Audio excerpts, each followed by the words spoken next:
자리에서 모두 일어나셔서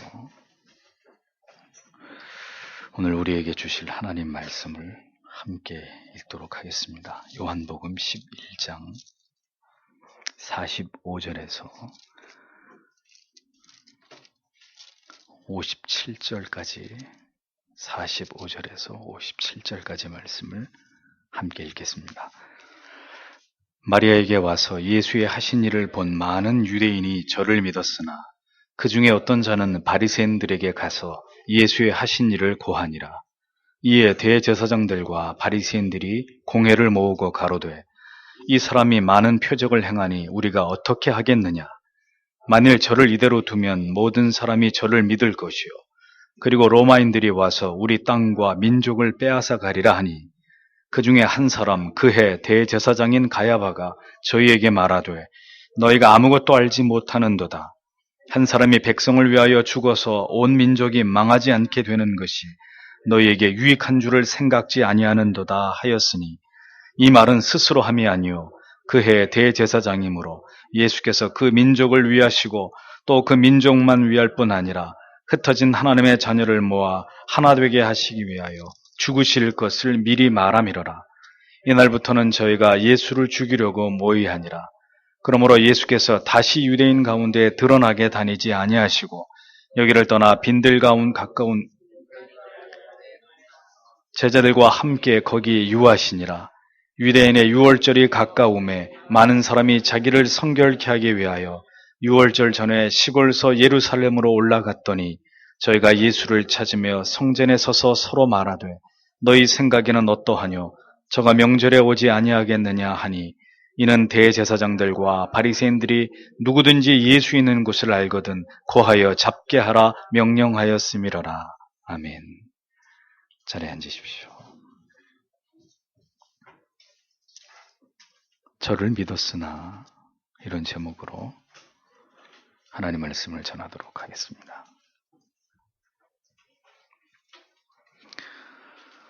참된 신앙은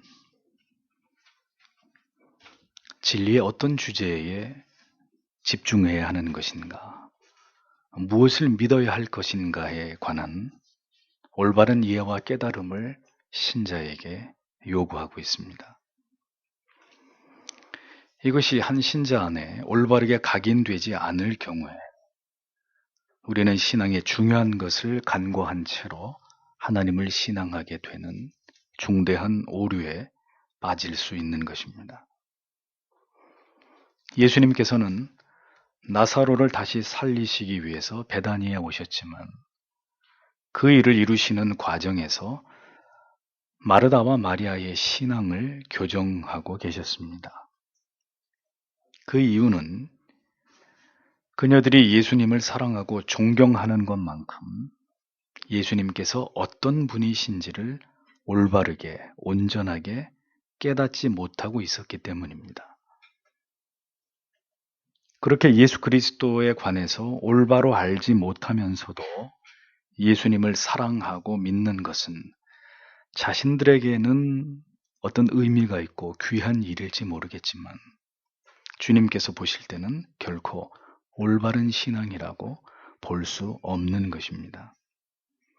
때문에 주님께서는 나사로를 다시 살리시는 과정 속에서조차도 마리아와 특히 마르다의 그 믿음의 초점이 잘못 맞추어져 있고 그 믿음의 내용 속에 있는 중대한 결함을 보시면서 그녀의 믿음을 올바로 세우시는 일에 최선을 다하고 계셨음을 성경은 놓치지 않고 기록하고 있는 것을 보여줍니다. 성도 여러분, 믿음이면 모두 올바른 믿음이 아닌 것입니다. 그 믿음이 지향하는 바가 하나님께서 보실 때 올바른 것이어야 합니다. 성경에 근거한 하나님께서 말씀하신 믿음의 내용에 정초한 것이어야 합니다. 그렇지 않으면 스스로 믿음이라 여겼던 많은 시간과 그 시간 속에서 행해왔던 일들이 결코 하나님께서 인정하실 수 없는 무가치한 것들이 될 수 있다는 것을 깨달아야 합니다. 예수를 믿었던 모든 시대의 성도들이 모두 순교를 당한 것은 아니었습니다. 그렇지만 자신의 생명까지 죽게 드릴 각오 없이 주님을 믿고 천국에 들어간 신자는 단 한 사람도 없었다는 것을 우리는 잊지 말아야 합니다. 중요한 것은 오늘 우리의 믿음이 그런 믿음인가, 그런 믿음을 향해서 나아가고 있는 것인가 하는 점입니다. 믿음에서 적당히 그리고 편안하게 이런 단어들은 존재하지 않는 것입니다. 나사로는 살아났습니다. 그런데 성경은 살아난 나사로가 죽었던 나흘 동안 어디에 있었고 무엇을 보았는지 전혀 설명하고 있지 않습니다. 또한 살아난 나사로와 재회하게 된 마르다와 마리아의 반응에 대해서도 성경은 전혀 이 부분에 대해서 생략하고 있는 것을 보여줍니다.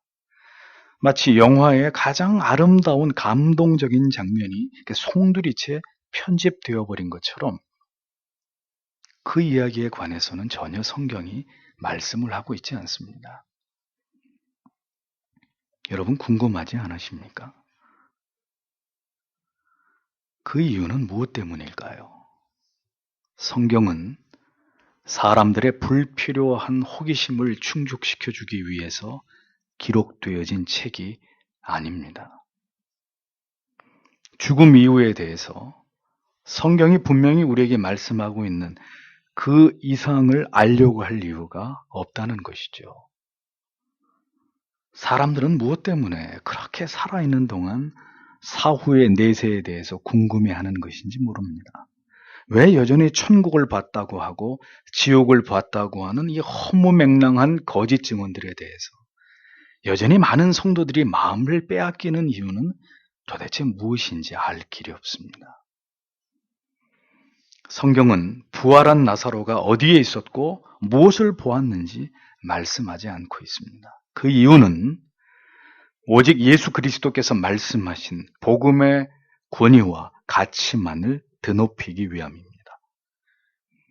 천국이 어떠하고 지옥이 어떠하더라라는 내용에 빠져들지 말고 오직 예수 그리스도에게 그분만이 당신의 영혼을 구원할 자이시고 당신에게 영원한 생명을 주실 메시아이심에 대해서 이것을 올바르게 아는 것에만 집중하라는 그런 의미인 것입니다. 성경이 중요하게 다루지 않는 것을 왜 중요하게 여기려고 하는 것일까요? 성경이 더 이상 강조하지 않는 방언이나 성경이 전혀 언급하고 있지 않은 성령의 어떤 신비한 역사나 체험들을 강조하면서 그것이 마치 신앙의 전부인 양, 신유나 신비한 영적 체험이나 어떤 현상들에 열광하고 있는 신앙은 무엇입니까? 모두 다 저급한 신앙이라는 거예요. 신앙이라고조차 말할 수 없는 천박한 미신에 지나지 않는 것입니다. 성경이 사후의 세계를 복음 안에서 중요하게 다루어야 할 것 같았으면 주님의 말씀만으로 그치지 않고 나사로의 생생한 증언을 통해서 이 부분에 상당한 분량을 할애해서 우리에게 사후 세계에 대한 지식을 전해 주었을 것입니다. 다 소용없는 일이기 때문이에요. 이제 살펴보겠지만 죽은 자가 다시 살아나는 이적을 예수께서 행하셨어도 그런 표적을 보았어도 바리새인들과 서기관들과 제사장들은 예수를 죽이기를 모의했던 그런 자들이었던 것이 성경에 기록되어 있지 않습니까? 인생에게 무엇을 보여주고 들려주면 진정한 믿음을 갖게 될까요? 백부장이 하인을 낫게 해주기를 청했을 때 주님께서 그의 믿음을 보시고 경탄하신 것은 그가 자신의 하인을 낫게 해주실 것에 대해서 초점을 맞춘 것이 아니라 우리 집에 오지 않으셔도 말씀만 해주시더라도 제 하인이 나을 것이라는 그의 이 고백 속에 담겨진 메시아, 그가 누구이신지에 대한, 그분에게 얼마나 놀라운 능력이 있는지에 대해서 이 백부장이 분명한 어떤 그리스도를 메시아로 인식하는 그런 지식과 믿음이 바로 그에게 있었기 때문이었던 것을 성경은 우리에게 보여주는 것입니다. 신앙의 초점이 무엇을 지향하는 것인가? 복 주시는, 건강 주시는, 평화와 행복과 형통을 주시는 하나님이신가? 아니면 하나님 그 자체인가? 반복해서 말씀드리지만 이것은 너무나 중요한 문제가 아닐 수 없는 것입니다. 할아버지가 손자와 손녀에게 용돈을 주십니다. 할아버지는 손주들이 돈을 기억하기를 원하실까요? 그 돈을 주신 할아버지를 기억하기를 원하실까요? 성경의 관심은 다시 살아난 나사로 그리고 마르다와 마리아가 얼마나 행복하게 되었는지에 있지 않았습니다.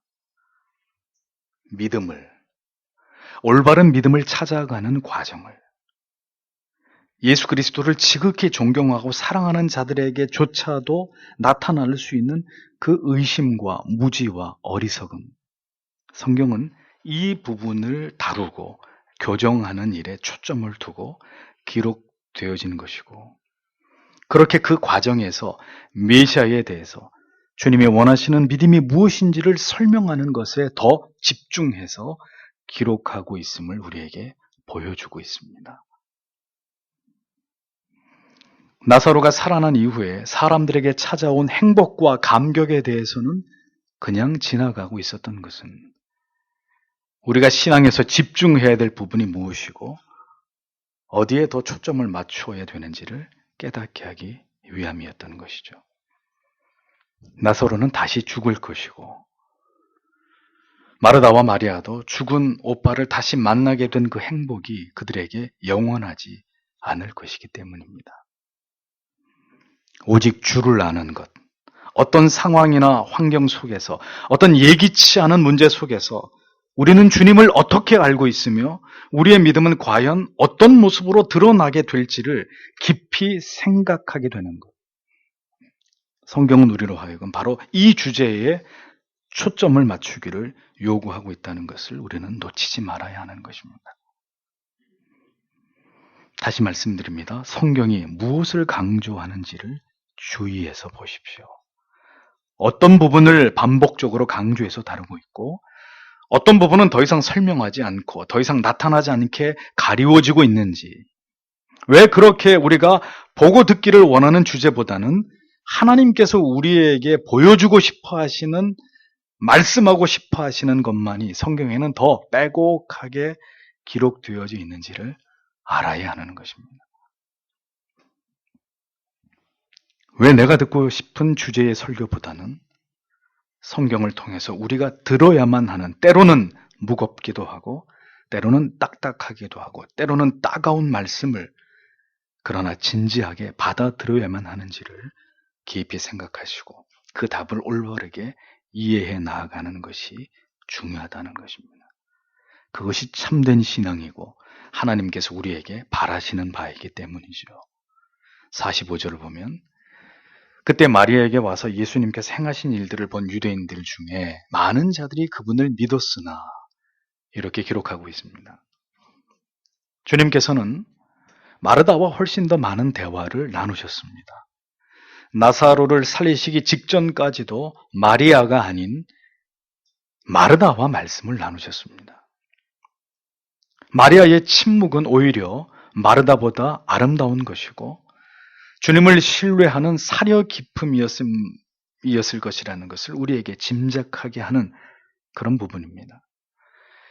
그래서 성경은 주님이 어떤 분이신지를 올바르게 이해하는 일이 있어서 현저히 부족했던 마르다에게 와서 예수님께서 행하신 일이라고 기록하고 있지 않고, 한마디 주고받은 말씀 이외에는 그저 침묵 속에서 주님이 행하신 일을 지켜보고만 있었던 마리아에게 와서 예수께서 행하신 일이다, 이렇게 표현하고 있는 것을 보여줍니다.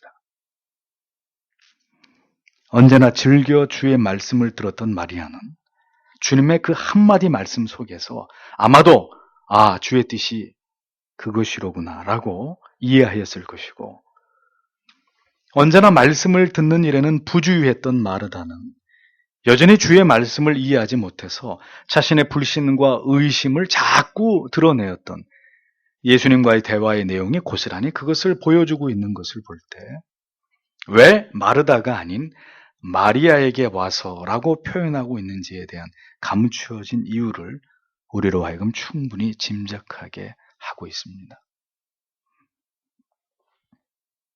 설교도 그런 것 같습니다.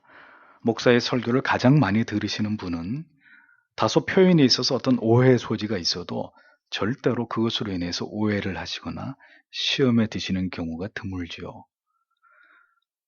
어떤 분이 말씀의 강서를 통해서 오해를 하고 시험에 드실까요? 설교를 자주 그리고 집중해서 듣지 않는 분이실수록 설교의 내용에 대해서 걸리는 것이 많아지는 것은 그리 이상한 일이 아니라는 것을 알 수 있는 것입니다.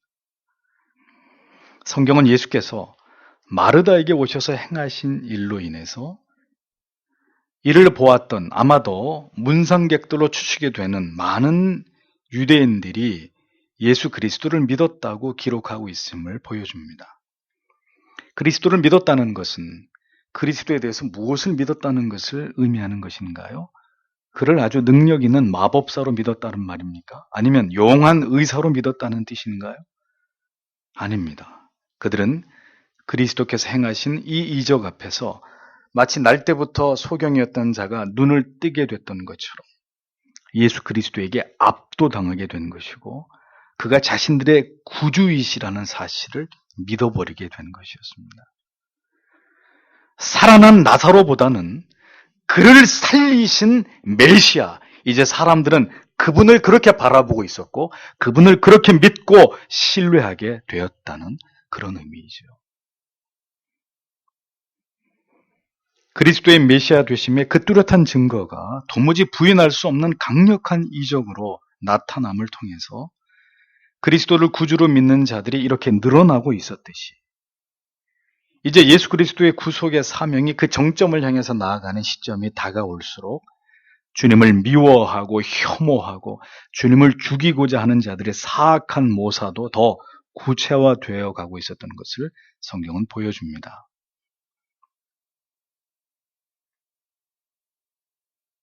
뚜렷한 복음이 증거되는 현장에는 이렇게 회심의 은혜를 맛보는 자들만 있는 것이 결코 아니었습니다. 기어의 마지막 순간까지 이 예수를 부정하고 멸시하는 자들이 함께 존재했던 것을 성경은 기록하고 있습니다.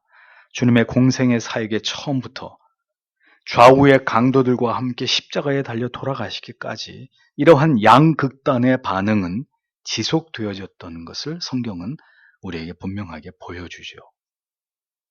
성경은 아주 분명하게 성경 전체를 통해서, 복음서 전체를 통해서 요한복음 안에서 일관되게 이 선택과 유기의 교리에 관해서 입증하고 있습니다.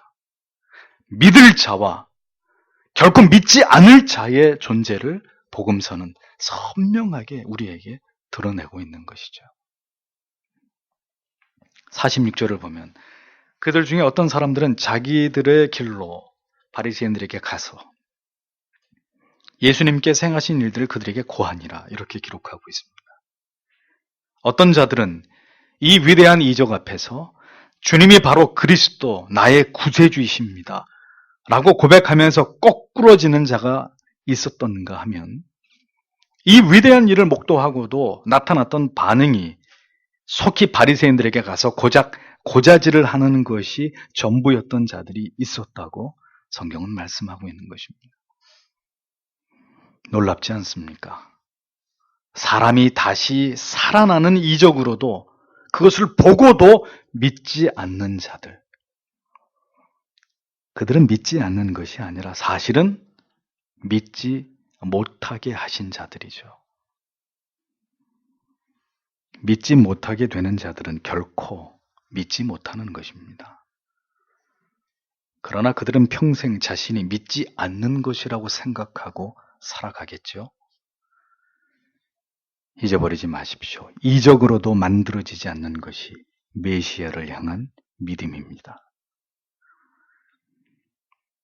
이 자리에 계신 분 가운데 여전히 자신 안에 있는 메시아에 대한 의심과 불신을 가볍게 여기고 계신 분이 계신다면 이것은 매우 중요하게 생각해야 될 문제라는 것을 올바르게 인식하셔야 합니다.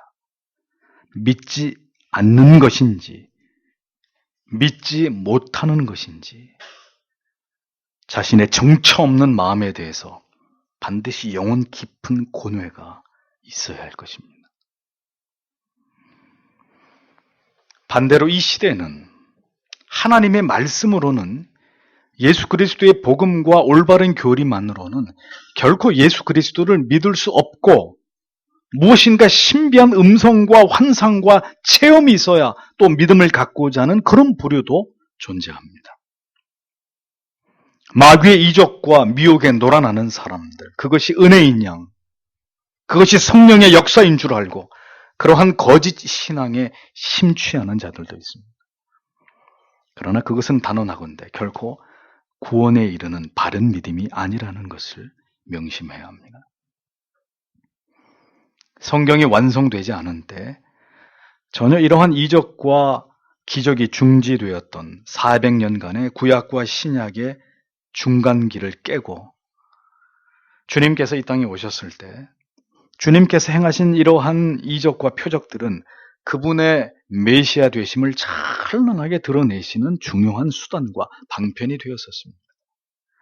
예수께서 승천을 하시고 제자들만 남겨진 이후에 초대교회가 엄청난 시련과 박해를 받고 있는 때에 성령께서 예수께서 예언하신 대로 강림하시게 되고 그리고 그때 나타난 놀라운 체험과 사도들에게 나타났던 권능들은 고난과 핍박을 받고 있는 사도들과 제자들에게 강력한 위로와 힘이 되었고 예수 그리스도의 복음이 더 급격하게 확산될 수 있는 좋은 계기가 됐음은 의심할 여지가 없습니다.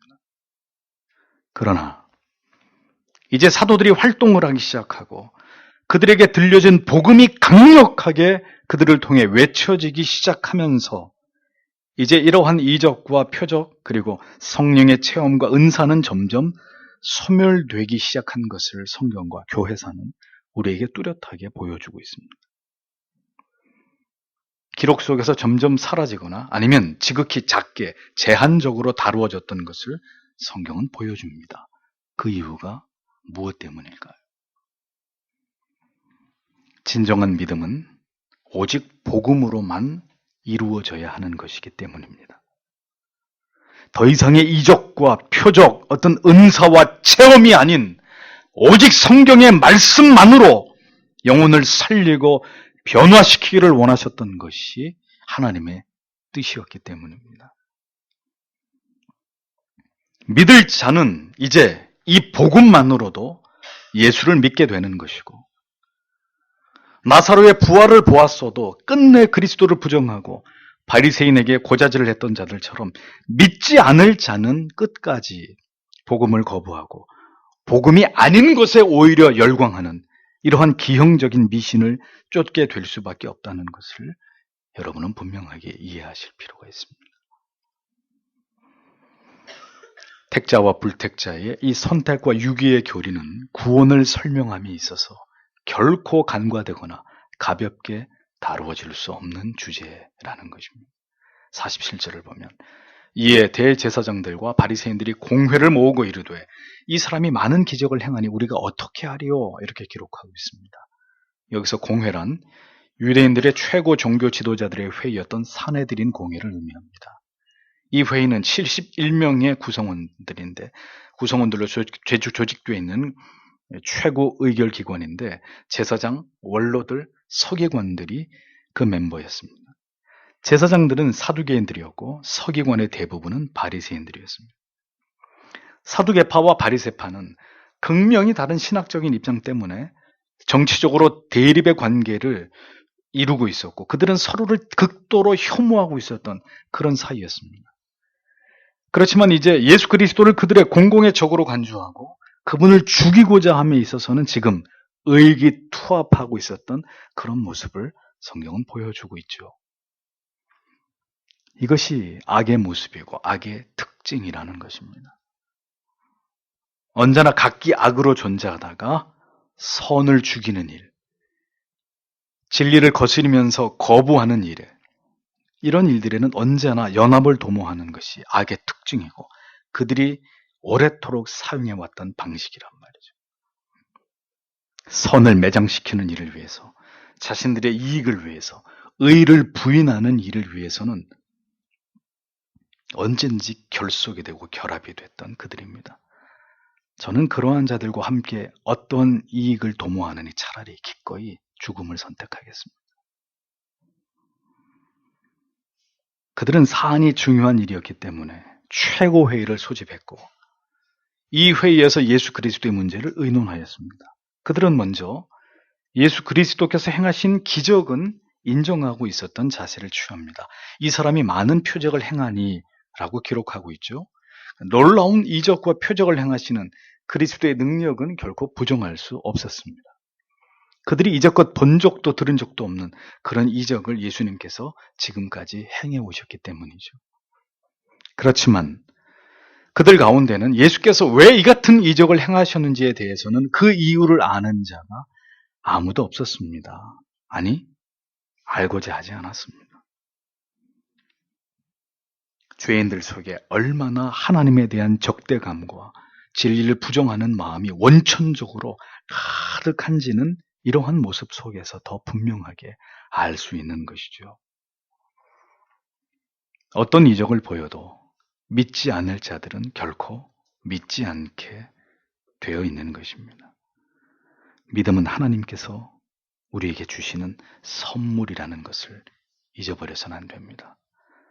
강력한 표징과 이적을 보고서도 그것이 모두 사실임을 알면서도 주님을 메시아로 인정할 수 없었던 것은 하나님의 놀라운 이적을 보고서도 출애굽했던 이스라엘 백성들이 끊임없이 모세를 원망하고 하나님께 불순종하고 우상을 숭배했던 것과 같이 인간은 결코 초자연적이거나 어떤 신비한 것을 보여주고 들려준다고 해서 믿음이 생겨나는 존재들이 아니라는 것을 정확하게 증명하는 것입니다.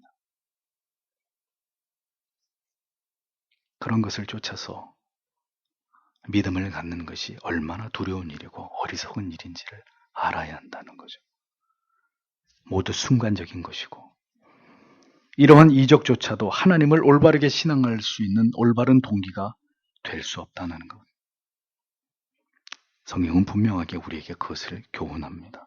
그런 맥락에서 신비주의나 은사주의, 성령운동은 결코 성경적인 신앙이 아니라고 그렇게 여러분들에게 말씀을 드려도 이를 쉽게 받아들이지 못하고 돌이키지 못하는 것은 바리새인들이나 서기관들과 결코 다름이 없는 어리석음이 아닐 수 없는 것이죠. 우리가 어떻게 하겠느냐라는 말은 이제 더 이상 좌시할 수 없고 이제 결판을 내야 할 시점이 되지 않았느냐 그런 의미입니다. 왜 이제 예수를 제거하지 않으면 안 되는지 이 문제에 대한 이제 그들의 궤변이 이어지고 있는 것을 보여줍니다. 48절에 보면 만일 우리가 그를 이대로 두면 모든 사람이 그를 믿을 것이요 그러면 로마 사람들이 와서 우리의 터전과 민족을 다 빼앗아 가리라 하며 이렇게 기록되어 있습니다.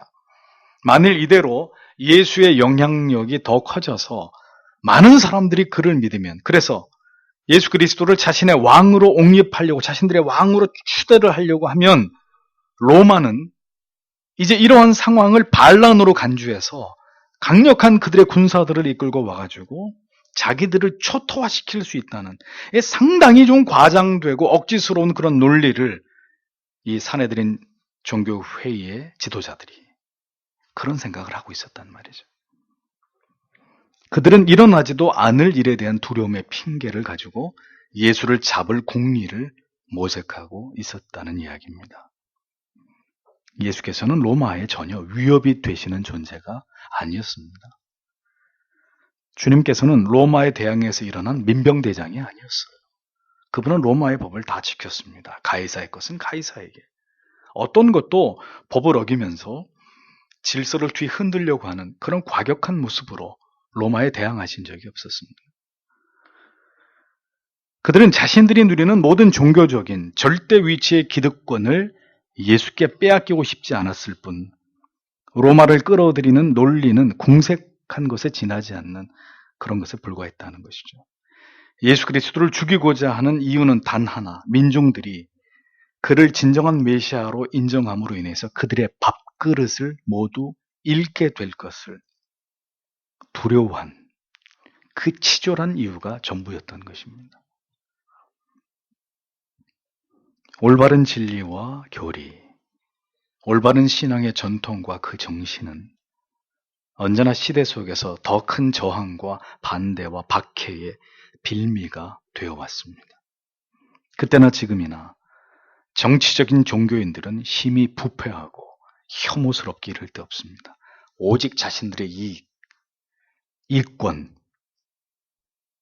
자신들의 자리를 보존하는 것 외에는 그 어떤 것에도 관심이 없는 자들이었습니다. 그들은 빌라도의 뜰에서 예수 그리스도를 죽음으로 몰아가는 과정에서 그리스도를 그들의 왕으로 모시느니 가이사가, 로마의 황제가 우리의 왕이라고 말하는 아첨까지 서슴지 않았던 것을 이후에 보여주지 않습니까?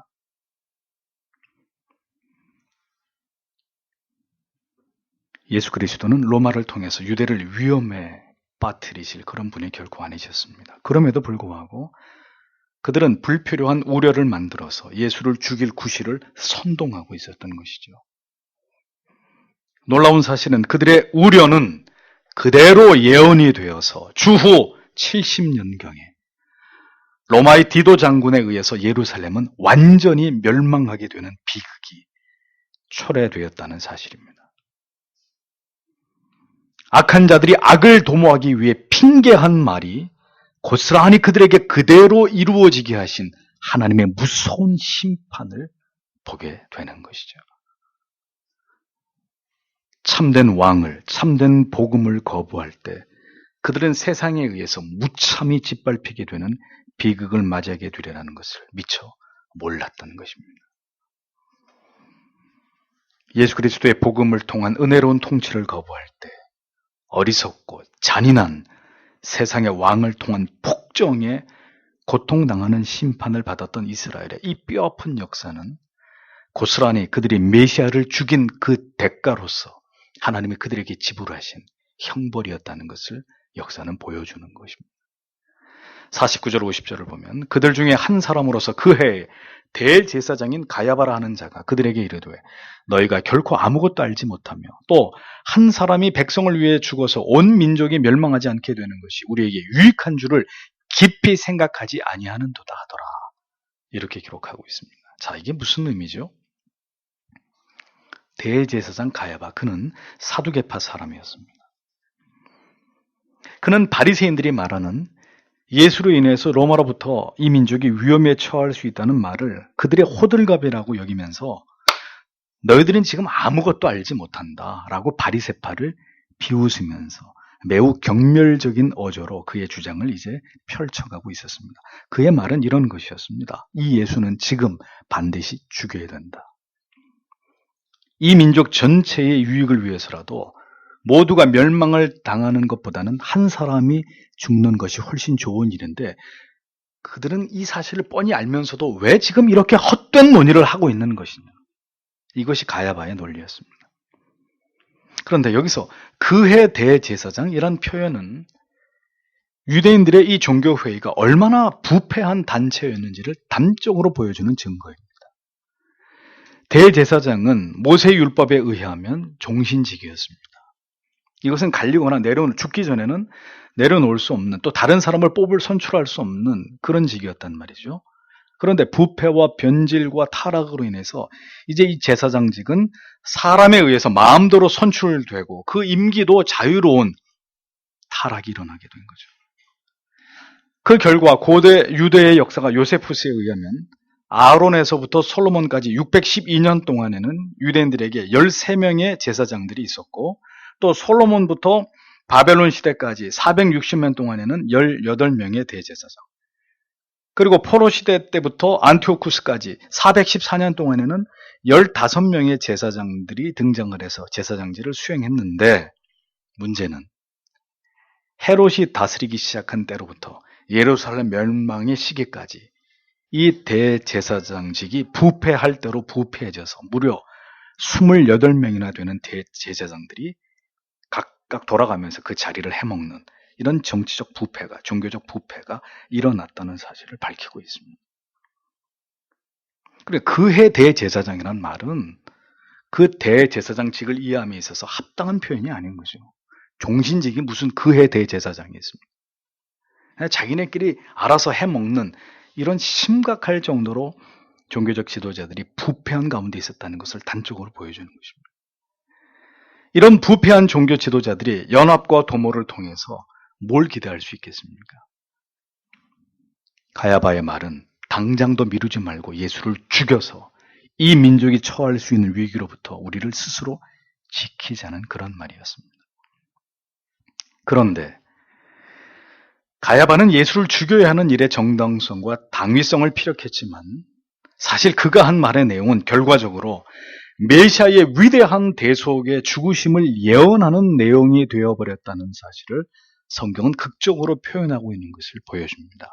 51절, 52절에 그는 스스로 이 말을 하지 아니하고 그 해의 대제사장이므로 예수께서 그 민족을 위해 죽으실 것을 대언하되 그분께서 그 민족만을 위해 죽지 아니하고 널리 흩어진 하나님의 자녀들을 함께 모아 하나가 되게 하려고 죽으실 것을 대언하였더라. 이렇게 기록하고 있습니다.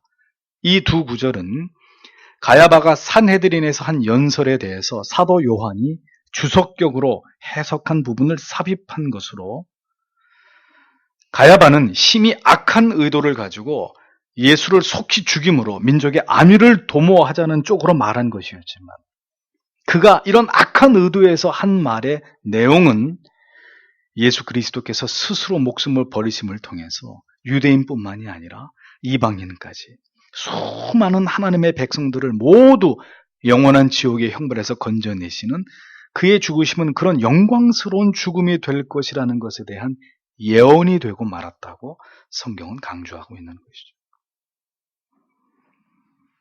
하나님께서 악한 자를 들어서 그의 우매한 말이었지만 그 말을 통해서 위대한 예언적 진리를 선포하게 하신 것을 성경은 우리에게 설명해 주고 있는 것입니다.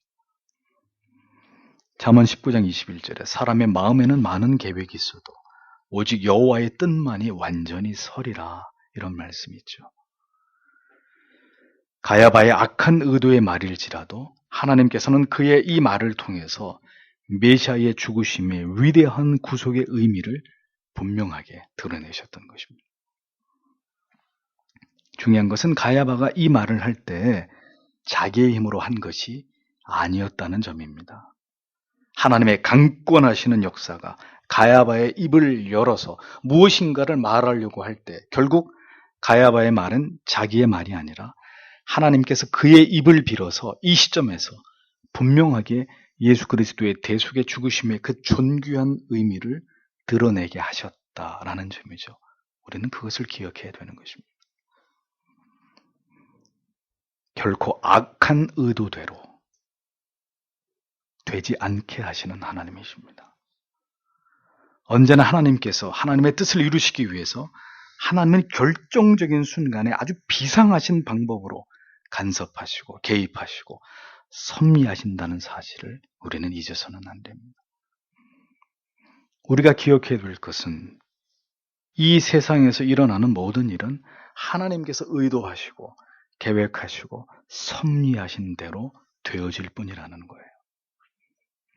세상은 그렇게 십자가 위에서 하나님의 아들의 존재를 지워버리려고 했지만 주님께서는 영광스럽게 부활하셨고 복음은 더 힘있게 온 세상에 선포되었음을 보게 됩니다.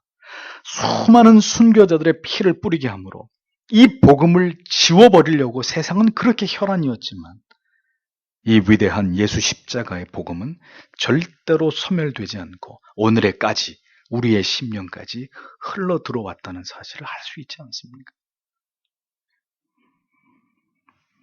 주의 죽으심은 비참한 죽으심이 결코 아니고 모든 민족과 열방을 위한 아름다운 희생이 됨을 하나님께서는 다른 사람이 아니라 그해 대제사장인 가야바의 입술을 통해서 증거하게 하셨다라는 것입니다. 하나님께서는 어떤 가운데 누구를 통해서라도 하나님께서 하시고자 하시는 일을 행하시고 전달하고자 하시는 뜻을 전달하시는 하나님이십니다. 이것이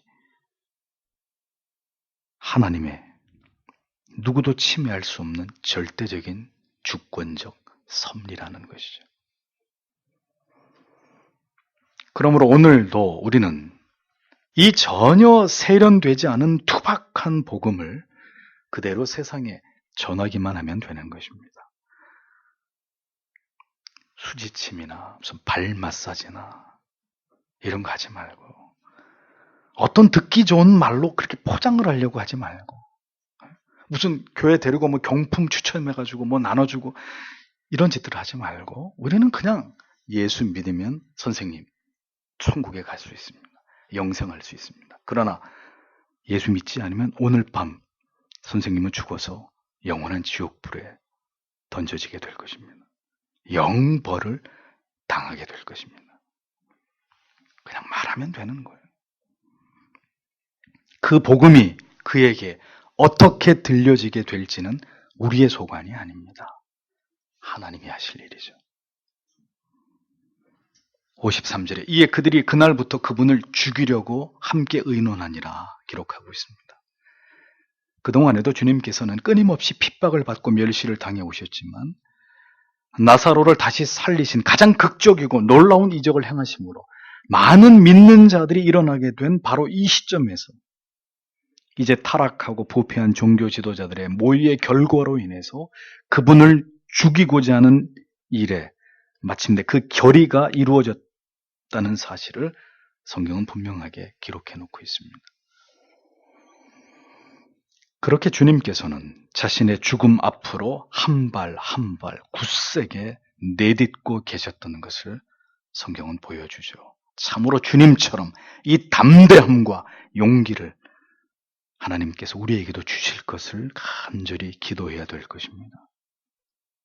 자신의 죽음을 재촉하는 그 길을 주님은 조금도 물러섬이나 주저함 없이 가고 계셨다는 겁니다.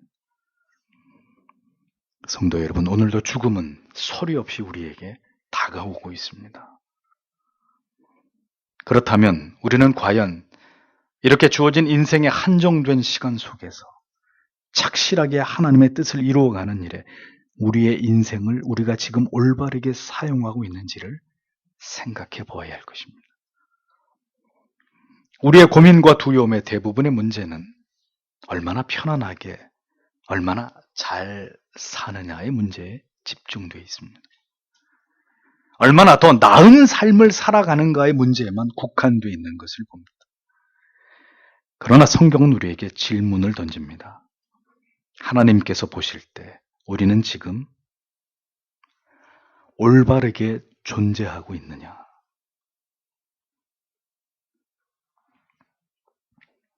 올바르게 존재하고 있느냐? 살아간다는 말보다 좀 더 철학적인 의미로 올바르게 그 하나님 앞에서 존재해 가고 있는 것인가?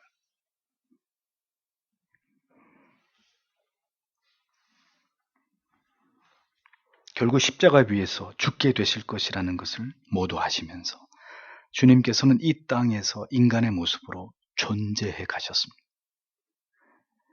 그분은 자신이 메시아이라는 사실을 잊어보신 일이 없습니다. 예수님의 생애를 잘 보십시오. 그분의 생애 속에서 그분이 박장대소하시면서 이렇게 웃으셨던 그런 장면이 성경에 단 한 구절이라도 나오나요? 왜 그분은 자신의 생애 속에서 웃음이 없으셨던 것일까요? 왜 유쾌하고 즐겁게 세상에 낙을 쫓아 살아가시는 그런 삶의 모습이라고는 전혀 주님의 공생애 가운데 그런 모습은 나타나지 않고 있는 것일까요? 무엇을 위해 존재하며 마침내 무엇을 위해서 자신의 목숨을 버려야 할지를 아셨던 주님이셨기 때문에 주님은 매 순간 진지하실 수밖에 없으셨고 이 세상에 계시는 동안 영혼들을 만나고 대면하는 일에 언제나 집중하시고 그리고 생명의 복음을 전하시는 일에 언제나 모든 열정을 다하시는 그런 삶을 살아가셨을 뿐이었습니다. 제자들은 누가 더 높은 자리에 앉을지를 고민하면서 서로 이 일로 자리 다툼을 하고 있었어도 언제나 주님의 마음은 하나님의 나라, 잃어버린 백성들, 자신의 메시아 되심을 이 세상에 알리시는 일에 온전히 집중하신 진지한 생애이셨습니다. 왜 우리는 보다 진지하게 이 세상을 살아가지 못하는 것일까요? 왜 존재하는지 보다는 어떤 상태로 무엇을 누리면서 존재할지에 대해서 언제나 더 큰 비중을 두고 오늘도 우리가 그렇게 살아가고 있는 것은 아닌지를 한번 생각해 보셔야 된다는 겁니다. 그리스도의 모든 생애가 구속을 이루시는 십자가의 사명을 이루어 가시는 진지한 생애이셨다면 성도 또한 그 그리스도를 닮고자 하는 진지함 속에서 주님의 뒤를 쫓아가는 삶을 살아가야 할 것입니다. 여러분, 사명이 진지함을 낳는 것입니다. 여러분의 가족을 예수께로 인도하는 것이 여러분들의 평생의 사명이라면 여러분이 가족을 대하는 모습 속에서 그토록 가벼움과 부주의함이 있을 수 있겠습니까? 매 순간 진지한 눈빛으로 가족들과 부모님과 배우자와 자녀들을 대하면서 정말 애절한 눈빛으로 복음을 전하지 않겠습니까? 그리고 그 복음이 유효하게 그들 안에 심겨지기 위해서 오늘도 나를 쳐서 복종시키는 일에 진지하게 자기를 갈아내는 일에 노력하지 않으시겠습니까? 사명이라고 여긴다면 어떤 일도 결코 가벼워질 수 없는 것입니다. 그리스도인으로서 이 악한 세상을 살아가는 것이 사명이라고 생각하는 사람은 산보 다니듯이 그렇게 세상에서 살아가지 않습니다. 진지하게 세상으로부터의 모든 불이익을 감수하면서 불의와 맞서면서 비진리와 피 터지게 싸우면서 진지하게 신자의 삶을 살아갈 것입니다. 그리스도인으로서의 사명이 무엇인지 알지 못하고 어떻게 이 세상 속에서 존재해야 하는지를 진리 안에서 올바르게 깨닫지 못했기 때문에 오늘도 많은 그리스도인들이라고 하는 자들조차도 흥청망청 세상에서 방황하고 흔들리고 세상과 짝하면서 그렇게 살아가고 있는 것입니다. 주님께서 자신의 죽음에 개의치 않으시고 자신을 죽이고자 하는 자들의 악한 모의와 도모와 연합에 전혀 위축되지 않으시면서 주님은 묵묵히 사명의 길을 가셨던 것처럼 우리도 그렇게 이 악한 세상에 살면서 전혀 위축되거나 두려워하거나 염려하지 않게 되기를 우리는 하나님 앞에 기도해야 되는 것입니다. 우리의 자녀들이 얼마나 성공하고 부자로 살아가느냐의 문제보다는 언제나 하나님 앞에서 하나님께서 보시기에 잘 살아가고 있는 것인지 문제에 더 마음을 쏟고 기도하시는 우리 부모님들이 되셔야 합니다. 때때로 부끄럽지만 목사도 현실을 생각하면서 내 자신의 미래나 자녀들의 미래를 그리고 교회의 미래를 염려하고 걱정할 때가 있습니다. 세상과 비교해 보았을 때 세상에서 힘이 있고 돈이 있고 능력이 있고 소위 성공 가도를 위해서 잘 닦여져 있는 그런 길을 걸어가는 믿지 않은 자들의 삶과 그들의 자녀들의 삶을 내 자신과 내 자녀들과 비교해 보았을 때 때로는 저도 의기소침해지고 침울한 생각이 들 때가 있습니다. 이것이 과연 주님을 사랑하는 자들이 이 세상에서 지불해야만 하는 대가인가? 가슴이 무너질 때가 있습니다. 그러나 그럴 때마다 고개를 들어서 주님을 바라보는 것이죠.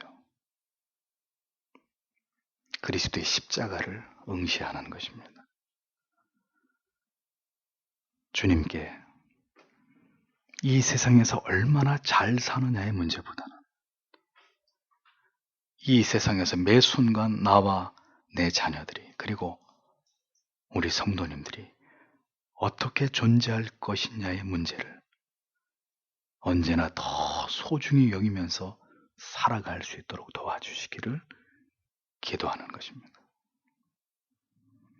하나님 앞에서 결코 부끄럽지 않도록 세상에서는 비록 좋은 옷을 입지 못하고 좋은 곳에서 온갖 화려한 것을 누릴 수 없을지라도 그것으로 의기소침해지는 자가 아니라 언제나 하나님 앞에서 당당하게 존재하기를 사모하는 내 자신과 우리가 되게 해주시기를 언제나 기도하는 것입니다.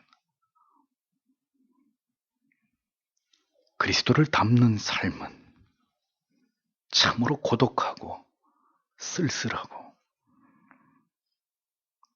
죽음을 나의 최후를 언제나 생각해야 하는 진지함과 깊은 사유로 가득한 삶이라는 것을 우리는 잊지 말아야 합니다. 그 깊은 묵상을 깊이 하는 자들이 되지 않아야 하는 것이죠. 자신의 목숨을 노리는 자들이 점점 힘을 규합해 가면서 이것을 구체적인 계획으로 실행할 것을 도모할 때 주님께서는 무엇을 하셨을까요? 54절을 보십시오. 그러므로 예수께서는 다시는 유대인들 가운데 드러나게 다니지 아니하시고 거기를 떠나 광야에 가까운 시골로 가서 에스라임이라는 도시로 들어가 에브라임이라는 도시로 들어가 거기서 자기 제자들과 함께 머무니라 이렇게 적고 있습니다. 아직 주님의 때가 이르지 않은 시점에서 주님께서는 이제 십자가의 고난을 감당하실 때가 임박해지는 상황에서 마지막으로 예루살렘으로 올라가시기 전에 제자들과 함께 빈들 한적한 곳에서 시간을 보내셨다는 사실을 우리가 주의 깊게 살펴보아야 할 필요가 있습니다. 주님께서는 자신의 얼마 남지 않은 공생애의 마지막 부분에서 제자들을 데리고 어떤 다른 행적을 더 남기지 않으신 채로 조용한 곳에서 시간을 보내셨다는 것입니다. 조용한 시간. 이제 십자가를 지시고 갈보리를 오르셔야만 하는 메시아로서의 가장 힘겨운 사명만이 남겨진 그리 길지 않은 시간 속에서 주님은 그 긴박하고 긴장된 시간 속에서 잠시 쉼표를 찍고 계셨던 것입니다. 주님이 그곳에서 무엇을 하셨는지에 대한 기록은 성경에 나타나지 않습니다. 그야말로 쉼표였습니다. 주님은 그 짧은 쉼 속에서 숨가쁘게 달려오신 그 사명의 뒤안길을 돌아보시면서 이제 마지막 사명을 이루기 위한 하나님과의 깊은 시간을 보내셨을 것이라고 우리는 그렇게 추측할 따름입니다. 그 폭풍 전야와 같은 고요함 속에서 잠시 더 깊이 아버지와 교통하시기 위해서 이제는 영혼들을 만나고 그들을 고치시고 치료하시는 일들을 다 접으시고 십자가를 향해 나아가시기 위한 마음과 영혼의 준비를 그분이 하셨던 것을 우리가 보게 되는 것입니다. 그렇게 고요함 속에서 마지막을 준비하셨다는 것이죠. 이전에 섬기던 교회에서 사임을 하기 두어 달 전부터 교회가 돌이킬 수 없는 갈등과 혼란 속으로 빠져들어가고 있을 때 교회에 부임한 이후로 처음으로 자전거를 끌고 가방에 몇 권의 책을 꾸겨놓고 한강 둔치 공원으로 나갔었던 적이 있었습니다. 어렵게 자전거를 구입하고도 탈 엄두가 나지 않아가지고 목양실 구석에 세워놓기만 했었는데 마음이 너무 괴롭고 심란한 나머지 자리에 앉아서 책을 보거나 설교를 준비할 수조차 없는 그런 괴로움 가운데 있다가 생각해낸 것이 자전거를 타고 한강에 가서 거기서 책을 보든지 기도를 하자 그렇게 마음먹은 것이었습니다. 해가 서서히 이렇게 기울어져 가는 4-5시쯤에 자전거를 타고 한강변에 공원 벤치에 앉으면 그때가 가을로 기억이 되는데 아름다운 햇살이 나뭇가지 사이로 쫙 비쳐듭니다. 이마를 스치는 바람과 그리고 유유히 흘러가는 강물을 바라보면서 책을 읽다가는 또 생각에 잠기고 또 책을 읽다가는 그렇게 무수히 많은 생각들을 이렇게 흘려보내면서 기도하면서 마음을 정리했던 때가 있었습니다. 설교를 준비하면서 이 말씀을 묵상하면서 떠올랐던 생각이 그 조용한 시간들을 통해서 마음을 정리하는 시간이 있었기 때문에 감당치 못할 일이 마침내 벌어지게 되었어도 너무도 이렇게 담담하고 이렇게 초연하게 그 모든 사실을 이렇게 받아들일 수 있었던 그렇게 저를 만들어주신 준비의 시간들이 아니었는가 이런 생각이 들었습니다.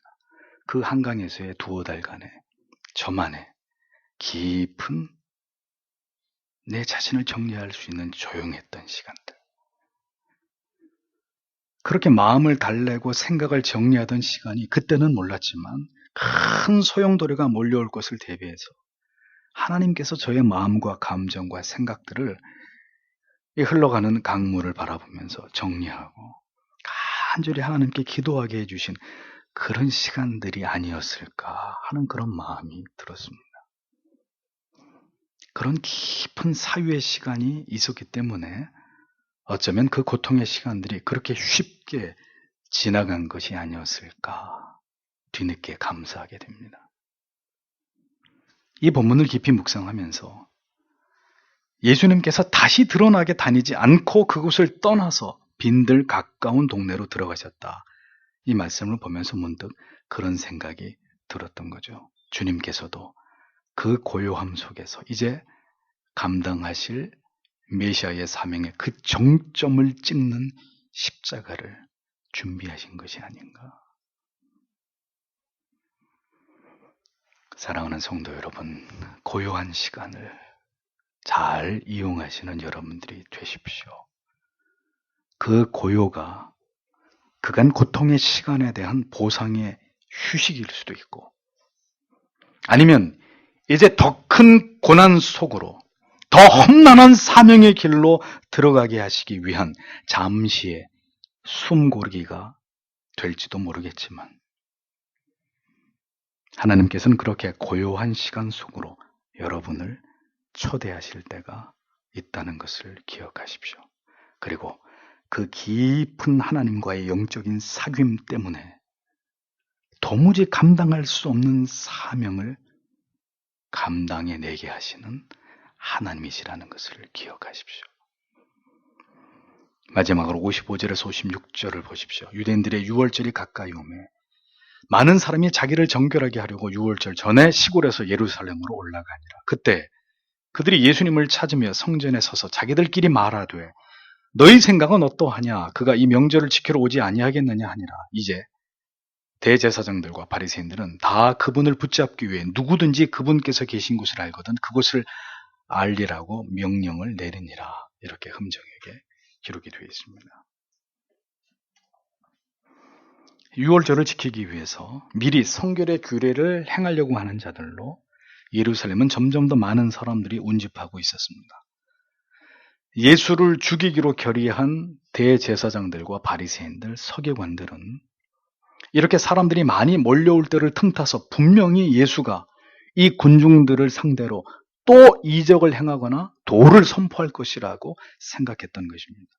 이러한 이유 때문에 그들은 예수가 예루살렘으로 올라올 것이라고 판단하고 촉각을 곤두세우고 있었고 만약에 예수가 유월절을 지키기 위해서 예루살렘으로 올라오게 된다면 누구든지 예수가 있는 것을 그들에게 알려주어서 그를 잡을 수 있도록 명령을 내린 상태였다는 것을 성경은 우리에게 기록해주고 있습니다.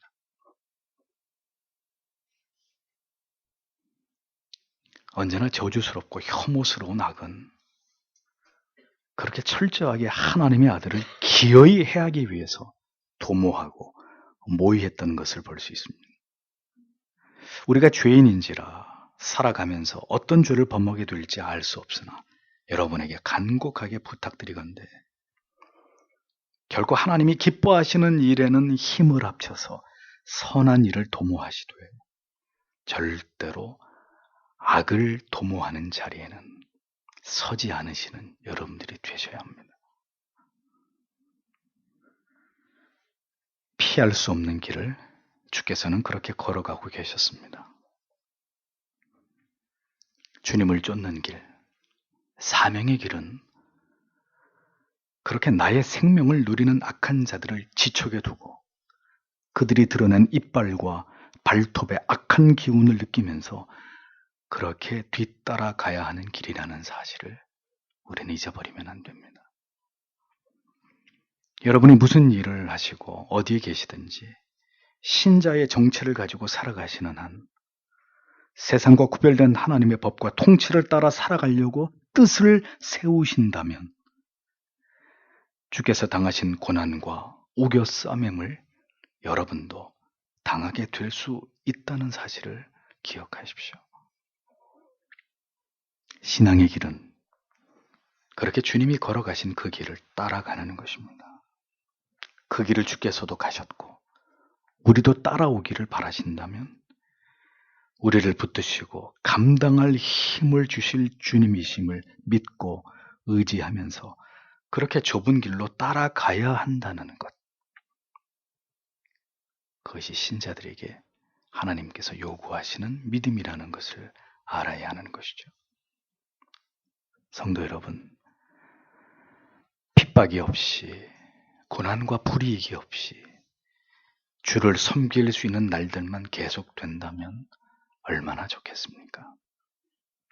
그러나 견고한 믿음으로 세상이 감당할 수 없는 그리스도인으로 그렇게 우리를 세우는 것이 하나님의 뜻이라면 우리의 생애 속에서 이 세상으로부터 당하는 고난과 박해는 피할 수 없는 일이 될 것입니다. 다른 길은 없습니다. 피할 수도 없습니다.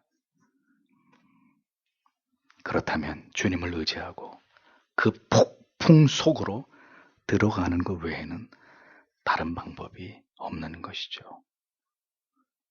여러분은 준비가 되어 있으십니까? 찬란한 영광은 부활의 그 감격과 기쁨은 칠흑 같은 어두움과 짙게 드리워진 먹구름을 뚫고 나온 자들만의 것임을 기억하십시오. 무엇인가 거창한 것이 사명이라고 생각하셨습니까? 저는 젊을 때 그런 생각을 했습니다. 나에게 주시는 사명은, 위대한 사명은 무엇일까? 그런 생각들을 젊은 날 많이 했던 것 같습니다. 이제는 조금은 알 것 같습니다. 무엇이 사명인지. 그것은 하나님의 자녀로 그 이름에 합당하도록 진리를 지키고 바른 믿음을 지키기 위해서 온 몸으로 이 세상과 부딪히면서 살아가는 것. 참된 신자로 그렇게 이 세상에서 살아가는 것. 참된 신자로 직장을 다니고, 참된 신자로 부모가 되고, 참된 신자로 자녀를 교육하고, 참된 신자로 이웃을 대하고, 참된 신자로 그렇게 존재하는 것이 하나님이 나에게 원하시는 사명이로구나.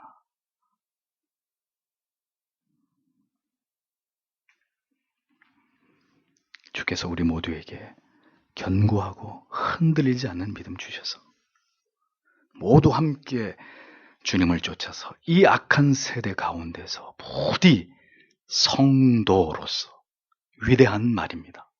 신자, 참된 신자로서 살아가야 될 이 사명을 성실하게 감당하면서 이 신앙의 좁은 길을 끝까지 완주해내는 자들이 다 되시기를 간절히 축복합니다. 그 뜻을 세운 우리에게 오늘도 성찬을 통해서 우리와 연합하심으로 풍성한 은혜를 더해주심을 소망하시면서 함께 성찬으로 나아가도록 하겠습니다. 기도하겠습니다.